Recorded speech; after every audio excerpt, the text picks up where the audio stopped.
After my husband of 10 years disappeared without a trace, everyone claimed they didn't know why. Now I'm about to marry someone new. I met my husband Chris almost 13 years ago, and we were married for 10 years.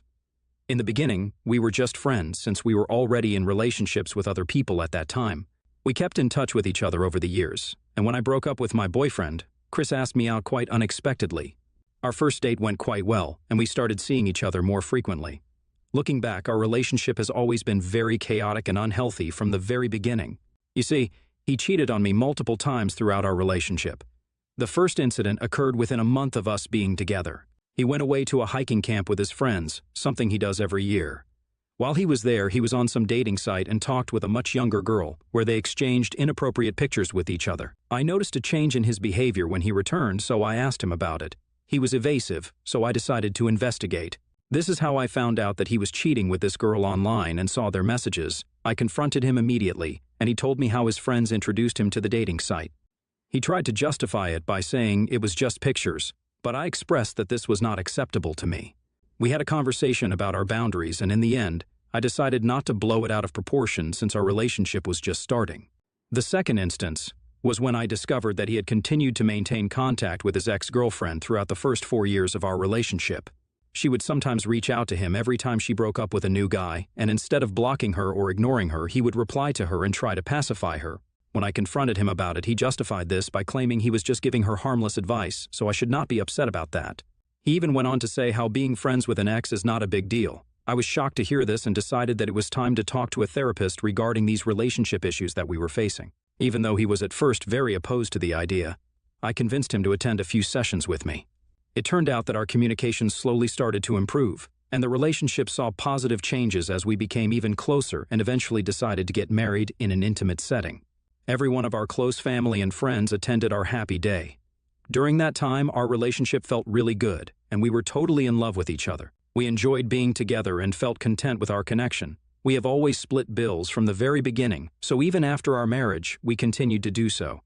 My ex was struggling a bit with some life choices and what to do next in his life, as he had dropped out of college years ago and had a low-paying job. His family, as well, was going through a very difficult period with his parents splitting and his dad moving abroad for work. His relationship with his mother was not great either. He was unsure of his career path. I, on the other hand, was doing a degree at a very prominent college and was a D1 varsity athlete, so I had my life all figured out. He did not like me talking about my studies, so I never brought this up as I did not want to make him feel less about himself. Every day after college, I would go for my part-time job so I could pay my expenses around the house. Unfortunately, one day, out of nowhere, I started having some pain around my arm and my chest area during training and went in for a full-body workup just in case. It turns out that there was a tear in my arms, which needed to have an operation. I remember sitting, feeling dejected hearing this, thinking about how I was going to miss practice for a couple of weeks. But this wasn't even the worst news. My doctor checked my blood work and told me that there was some abnormality there. Upon closer inspection, they found a tumor in my breast. It was cancerous, but it was stage 2. I started crying and shaking hearing this and called Chris to come to the hospital. The doctor assured us that I was still going to be okay as they had caught it early on.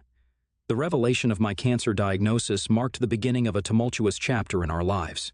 In the beginning, my husband was extremely supportive. He spent hours and hours researching my treatments and the best surgeons to debulk the tumor. We found a great surgeon in Pittsburgh, so we scheduled an appointment with him. Meeting this doctor wasn't easy, but this was the best decision of my life, as he was quite experienced. He told me from the very beginning the risks of the surgery, and that he may have to cut out some fat from my breast.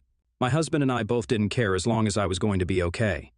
I went into surgery, and the doctor spent 18 hours taking out the tumor from my breast. It was a successful surgery, and I remember my husband crying into my arms in joy.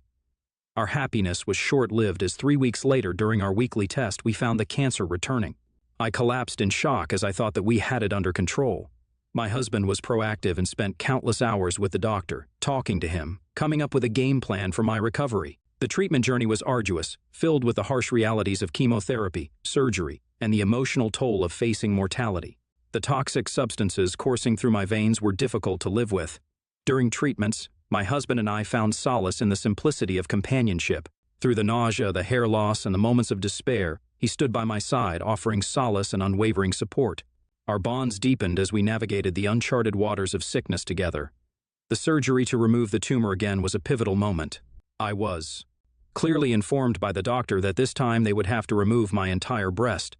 I told my doctor that I had been thinking about it and that I wanted to remove both of my breasts. My husband and the doctor were shocked to hear this. My husband started to convince me that the tumor was only in my left breast, so I didn't have to remove my right. But I knew that I never wanted to go through this ever again, in case the cancer spread to my right breast. As long as I had breasts, I knew that I would have to live with the fear that I might get this cancer back someday, and this terrified me. Obviously, I was angry and upset about it, but I knew that this was what I wanted. My husband was beyond upset, but this was not his decision to make. He tried to convince me several times before the surgery, but I stuck to my words. On the day I went in for surgery, my husband started to cry and begged me, saying that I didn't have to do this, but I told him that I needed to put myself first, so I was okay with my decision. Thankfully, the surgery went well. The prognosis, fortunately, was also optimistic, and as I emerged on the other side of treatment, I carried not only the scars of surgery but also a renewed sense of self and an appreciation for the fragility of life. My parents, who had been dreading that there would be more bad news, finally had a chance to rejoice. I was officially cancer-free. Throughout this time, the only thing that had changed was my husband. He wouldn't look me in the eyes and could only speak in short words. I couldn't figure out what was wrong. It was like he had changed during the whole process, and it left me feeling confused and hurt. He started picking fights with me for no apparent reason. It was like he had this wall up, and no matter what I did, he wouldn't let me in. We used to be so close, especially during my treatment, but now it felt like he was pushing me away. I tried talking to him, asking what was going on, but he would just get defensive or avoid the conversation altogether. It hurt because I needed support, especially after everything I had been through. Instead, I found myself dealing with tension and arguments that I couldn't understand. I began to feel this growing distance between us, and it made an already tough situation even harder to handle. I needed my husband to be there for me emotionally, but it seemed like he had checked out. The fights became a constant lingering cloud over what should have been a time of healing and rebuilding. I questioned whether the strain of my illness and the decisions I had made regarding the surgery had taken a toll on our relationship.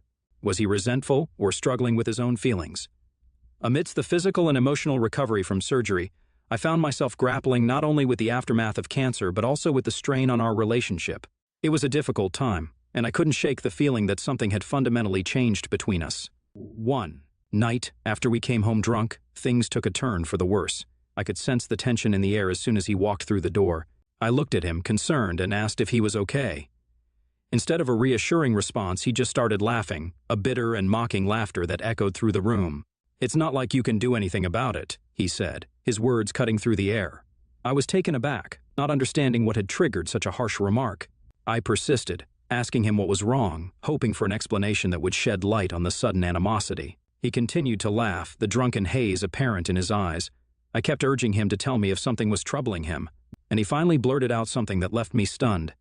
"How can I be happy when I'm living with a man?" he said. I couldn't believe what I was hearing. He went on to say he wanted a wife, but now he had a man because I had decided to cut off my breasts. Tears streamed down my face as his hurtful words sank in. He continued, saying he hated seeing me ever since the surgery and he wasn't attracted to me anymore. Despite my tears, I tried to explain that I had no choice. Cancer is dangerous, and I didn't want to go through it again. I was lucky to come out of it alive, but I couldn't bear the fear of facing that kind of danger again. He yelled at me, saying that cutting off my breasts made me look more ugly. I kept crying, feeling the weight of his words crushing me. It was a painful realization that the person I had relied on for support during my battle with cancer now saw me in such a negative light. The scars on my body were not just physical. They were a reflection of the emotional wounds inflicted by someone I had thought would stand by me no matter what. That night was worse than the night I had found out that I had cancer. While my husband passed out on our sofa, I slept alone in our bed. Now that I knew my husband did not like me after my surgery, I was afraid that I would lose him forever. I couldn't sleep the entire night and kept tossing and turning in bed. It was only in the wee hours of the morning that my tired brain finally switched off. The morning after that painful confrontation was a blur of confusion and heartbreak. When I woke up, my first instinct was to find my husband, hoping that somehow the hurtful words exchanged the night before were just a terrible nightmare. I anxiously searched the house, calling his name, but he was nowhere to be found. Descending the stairs, I noticed an eerie silence in our home. The couch where he had passed out the night before was empty. Panic set in as I scoured every room, desperately hoping to see him and make sense of the emotional storm that had unfolded. That's when I noticed a sticky note on the fridge. My heart sank as I read the few words scrawled on that small piece of paper. "I'm done with you." It felt like a punch to the gut. I tried to call him over and over, but there was no answer. His belongings were gone, his car was missing from the driveway, and it was as if he had vanished into thin air. In a state of shock, I reached out to his parents, hoping they could shed light on his abrupt disappearance. To my surprise, they were just as bewildered and shocked as I was. They had no idea where he was or what had transpired between us. It was a surreal moment of isolation, realizing that the person I had built my life around had vanished without a trace, leaving behind a void that seemed insurmountable. I called my parents, and they rushed to be there for me. I told them about what had happened between me and my husband the night before. My dad was extremely angry, hearing that my husband had called me a man. My mother, on the other hand, kept calling my husband and searching around the house for some clues. Fortunately, his parents arrived at the house as well. They had heard the panic in my voice and thought it best to check up on me. We were all really, really concerned. I could hardly function, and my mind kept going to the worst scenario. I can honestly say that the pain of that morning eclipsed even the darkest moments of my cancer diagnosis. The uncertainty and the suddenness of his departure left me grappling with a profound sense of loss, with no closure. We went to the station and filed a police complaint, but because he was an adult who had packed all his clothes and taken his car, it was pretty much clear that he had simply left me. When I returned home that night, it felt like entering a void. A space that once brimmed with shared laughter and warmth now echoed with the haunting silence of abandonment. Days turned into nights, and I found myself crying for hours on end, hoping against hope that he would walk back through the door, ready to apologize or explain. The house, once filled with the hum of our shared life, now felt desolate. I clung to the belief that maybe this was just a terrible misunderstanding and he would return to make things right. I called his number incessantly, my heart sinking with each unanswered call. It was as if he had vanished from my life, leaving behind an aching void that no amount of tears could fill. My parents, sensing the depth of my despair, decided to stay with me for a couple of days. But it was really difficult for my dad to go to his workplace, as my house was pretty far from his site. Hence, I tried to stay strong in front of my parents so they wouldn't have to worry about me anymore, and they eventually went back to their place. I was once again all alone and wandered around the house, too sad to do anything else. The days that followed were marked by a mixture of confusion, grief, and a profound longing for answers that seemed to elude me. I couldn't believe that my husband of 10 years had vanished from my life without any explanation. Eventually, I decided that I had enough. As much as I was grieving, I wanted to get back into training and started doing online college classes so I could graduate. There was a lot of therapy, crying, and mental breakdowns, but I knew that I had to keep going forward. I was asked out by a couple of men and tried to go on a few dates, but I just couldn't get my husband out of my mind. Since then, I have graduated with 2 degrees and have secured a great job. I have healed a lot through therapy and worked hard on myself to become better and stronger. I met Paul while we were working. He was a client of mine and I was never looking to date him. But throughout the time we worked together, I could see that we both were attracted to each other. After our contract was done and he was no longer a client, Paul surprised me by asking me out. I was flattered and eventually tried to decline his invitation, saying that I wasn't looking to date anyone, but he insisted on us going out for coffee at least once. That one meeting with Paul turned out to be a turning point in my life. Over coffee, we talked about our pasts, our dreams, and the challenges we had faced. It was refreshing to be around someone who listened without judgment, and I felt a connection that I hadn't experienced in a long time. Slowly, Paul became a source of strength and support, helping me move beyond the pain of my past. We shared laughter, dreams, and hardships as our friendship blossomed into something more. I realized that there could potentially be a future with him. Paul's kindness, understanding, and genuine care helped me rebuild my trust in love. With his encouragement, I continued therapy, addressing the lingering scars and insecurities. It wasn't an easy journey, but his unwavering support made it less daunting. I realized that I was slowly but surely falling in love with him. When I first came to this conclusion, I remember feeling so guilty about it that I called up my mother and started to cry to her. My mother comforted me, assuring me that seeking happiness was not wrong, especially considering my husband had been absent for so many years without any contact. Taking my mother's advice to heart, I decided it was time to face the reality of my marriage. I reached out to my husband's family, who had always supported me and kept in touch with me. We had a tearful conversation where I explained my decision to divorce my missing husband. They understood that this step was necessary for my own well-being, as they had witnessed the painful journey I had endured. I met with a lawyer to navigate the legal process of divorcing someone who had been absent for so long. The lawyer explained the concept of a default divorce, a way to end a marriage when one party has essentially disappeared for years. It was a step closer towards closure, a necessary formality to officially and legally move on from this marriage. It took a bit of time, but eventually I was legally divorced from my husband. It was done and dusted, and I was confused about how I felt. On the one hand, I was legally single after so long, but on the other hand, I still felt guilty for divorcing my husband. Nevertheless, I decided to focus on my career and my relationship with Paul, who had been sweet and supportive to me throughout all this. Over the last 1.5 years, we have grown closer and closer. Paul is unlike anyone I have ever known. He makes me laugh in a way that reaches deep into my soul. His love is unabashed and genuine, and he never hesitates to show the world how much he cares for me. I have found an unfiltered happiness with him that has made me forget the pains of my past. My parents, who had been through the highs and lows with me, adore him as well. In Paul, I have discovered a partner who embraces me for who I am, scars and all. So when Paul decided to propose to me 3 months ago, I was over the moon with joy. It was a beautiful moment, one that felt like the perfect culmination of the love and support we had built together. As he got down on one knee, my heart raced with excitement, and the tears that welled up in my eyes were tears of happiness and gratitude. When I said yes, it felt like a declaration of not just love, but also of triumph over the challenges I had faced in the past. I couldn't wait to spend the rest of my life with Paul. With the engagement ring sparkling on my finger, I couldn't contain my excitement. I immediately called my parents to share the wonderful news. Their joy mirrored mine, and we celebrated the upcoming union with laughter and tears of happiness. Paul and I wasted no time in starting to plan our wedding, excited about the prospect of building a life together. The venue, the guest list, and the details of the ceremony became shared endeavors that strengthened our bond. Today is the day I'm about to get married to the man of my dreams. This is supposed to be a happy day. Here I am, sitting in the washroom and crying as I type this. You see, the morning started pretty much normal. I spent the night at my parents' place, as the bride and groom were not supposed to see each other before the wedding. Me, my mom, and the rest of the bridesmaid squad got ready at the house and drove to the venue. While I was busy with photo shoots with my bridesmaids, I watched my ex-husband's mom enter the venue. She looked around and spotted me. I gave her a polite smile, and she waved back. She then walked towards my mother and started whispering something to her. I watched both of them head to a corner, furiously whispering to each other. 10 minutes later, my mother approaches me in the middle of the photo shoot and tells me that she has something to tell me urgently. I looked at her, and I knew something was wrong. I excused myself in front of everyone with the pretense that I needed to go to my room and get a touch-up. My mother's face wore a solemn expression as she locked the door behind us. Immediately sensing something was amiss, I asked her if something had happened to Paul. My heart pounded with fear. She shook her head, and with a grave expression, she motioned for me to sit down. Taking a deep breath, I settled into a chair, my eyes fixed on my mother.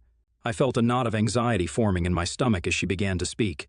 She told me that very morning, my ex-mother-in-law had received a call from my ex-husband, Chris. My eyes widened in shock as I struggled to comprehend the words she had uttered.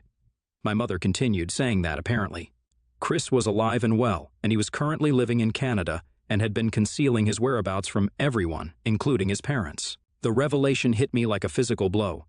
My mind had stopped functioning as I grappled with the shocking information. My mother told me that his parents were as blindsided as I was, having had no inkling of his relocation. Only his older sister had been privy to this secret, as he maintained a close relationship with her.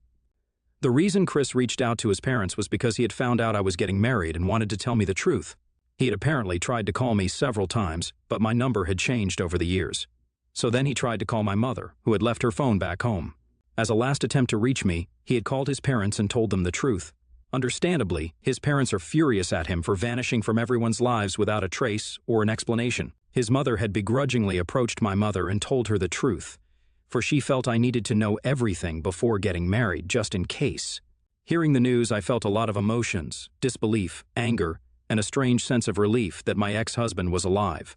My legs are trembling, and I have since been crying while everyone is waiting for me so we can proceed with my wedding. I'm still confused as I'm writing this. I don't understand why Chris waited so long to tell me the truth. Why didn't he just divorce me and leave me like a normal person? All these questions are going on in my head when I should not even be thinking about my ex-husband on my wedding day. I would just like to know, am I the a-hole for getting married to another man and not having tried harder to find my ex-husband? Update 1. Thank you, everyone, for your hundreds and hundreds of comments.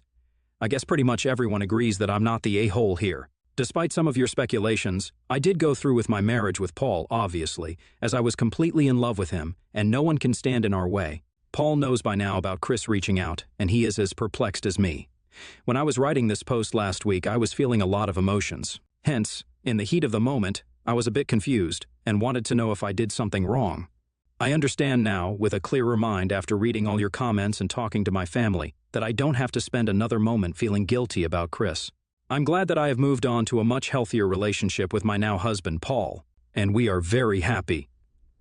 Update 2. It's been a month since my last update. I had not contacted Chris in any way, but out of nowhere, he ended up sending me an email talking about why he left and trying to justify himself. This is what he wrote. I want to start by saying that I owe you a sincere apology for disappearing from your life without any explanation or closure. Over the past 10 years, I've grappled with my decision and its impact on you. I want you to know that it wasn't an easy choice to leave you. I couldn't accept who you had become after your surgery, and I tried my best to stay. I never meant to hurt you, and I've since regretted my decision, but I was too embarrassed to come back and beg for forgiveness. I sincerely hope that life has treated you well in all these years. You deserve nothing but happiness, and I hope that you found it, especially in your second marriage. I understand if you harbor resentment or anger towards me. I would love the opportunity to talk further to provide the closure you rightfully deserve. Please feel free to respond when you're ready. I'm here and willing to listen. Wishing you peace and happiness. Chris. When I received Chris's email, a mix of emotions washed over me. I felt a sense of disbelief and anger at his audacity to reach out after so many years. Uncertain about how to process this unexpected communication, I decided to share it with Paul. We read the email together, acknowledging that it was extremely odd for Chris to write this email to me. Even though I have chosen to not engage with him, we both agreed that engaging with Chris would not serve any positive purpose in my life. So I did not reply back and simply blocked his email address. I have also talked to my parents about it, and they understand my stance with this decision. I have found a renewed sense of closure from my past. Update 3. It's been 5 months since my last update, and life has been on a positive trajectory. Since blocking Chris, there's been no attempt at contact, allowing me to focus on the wonderful developments in my life. Recently, I discovered that I'm pregnant, and I couldn't be happier to share this joyful news. I can't wait to be a mother and meet my baby soon. The anticipation of this moment has been a long time coming, and Paul shares in the excitement. I wanted to share this happy update with everyone in case any of you were still looking for an update. The unexpected joy found in Paul's company has shown me that life has a way of surprising us with new beginnings, even when we least expect it. Everyone deserves to find this kind of happiness one day.